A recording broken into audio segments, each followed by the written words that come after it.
Hello, my name is Jacob Liu, and today I'm going to be talking about my investigation of voltage-gated proton channel interactions with cytoskeletal motor proteins in a model of male infertility.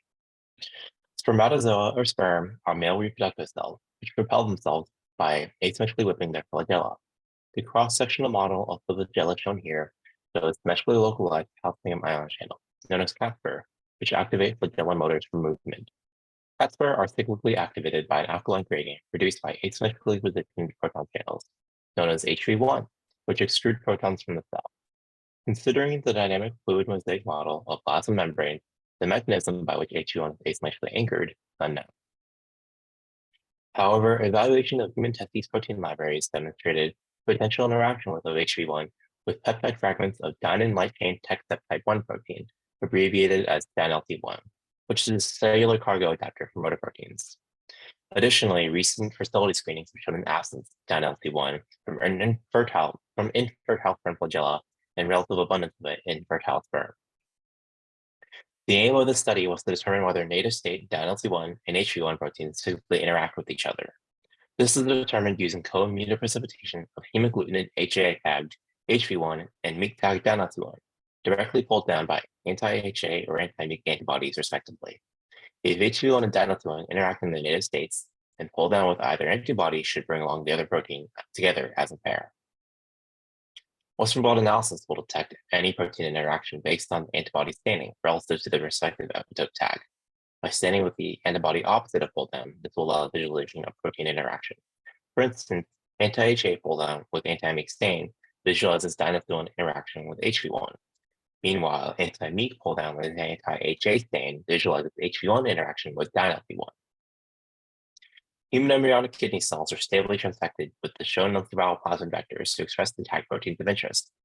MYC DynLT1 expression was coupled with M-cherry red reluctant protein, RFP, and puromycin antibiotic resistance. HAHV1 expression from the HPCN1 gene was coupled with enhanced green fluorescent protein, EGFB, and hygromycin B antibiotic resistance. Cells underwent antibiotic selection and were verified with visual fluorescence inspection. Shown here under different excitation wavelengths, cells expressing RFP presence also demonstrated expression of MYC DynLT1, and cells demonstrating EGFP fluorescence also expressed HAHV1. Rows A and B respectively demonstrate singly transfected cell cultures, while row C demonstrates the doubly transfected cell culture of interest.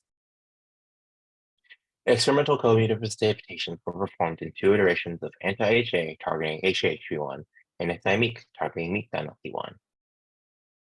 Positive and negative controls were also ensured with co-immunoprecipitation of singly transfected HEK293 cultures in use of non-immunoprecipitated cell lysates. This provided protein banding reference during the Western blot analysis. Co-immunoprecipitation products were visualized by Western blot. Standing with primary antibody opposite of pull-down antibody allowed experimental visualization of interacting proteins. Meanwhile, standing with the same primary antibody as the pull-down antibody ensured positive control. Non-immunoprecipitated cell lysates again served as negative control. Western blot analysis indicated that anti-MYC pull-down brought along HAHV1 visualized with anti-HA stain. Protein ladder labeling was offset for the effect of shell band smiling. Please note for reference here that HAH1 has a protein molecular weight of 32.7 kilodaltons. Western blot analysis also indicated that anti-HA pull-down brought along MYC DynLT1, visualized with anti-MYC stain. Again, protein ladder labeling was offset for the effect of shell band smiling.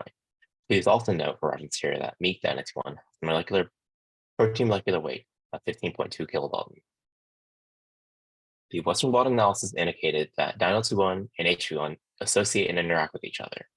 Pull down with either anti-HA or anti-MYC produced MYC DynLT1 and HAHV1 respectively, along with the originally targeted protein. Some limitations of the study include relatively faint Western blot experimental bands and unexpected experimental bands at protein molecular weights greater than 35 kilodaltons. Faint Western blot bands may be due to endogenously expressed DynLT1 without the MYC tag, which would have decreased co-immunoprecipitation yield.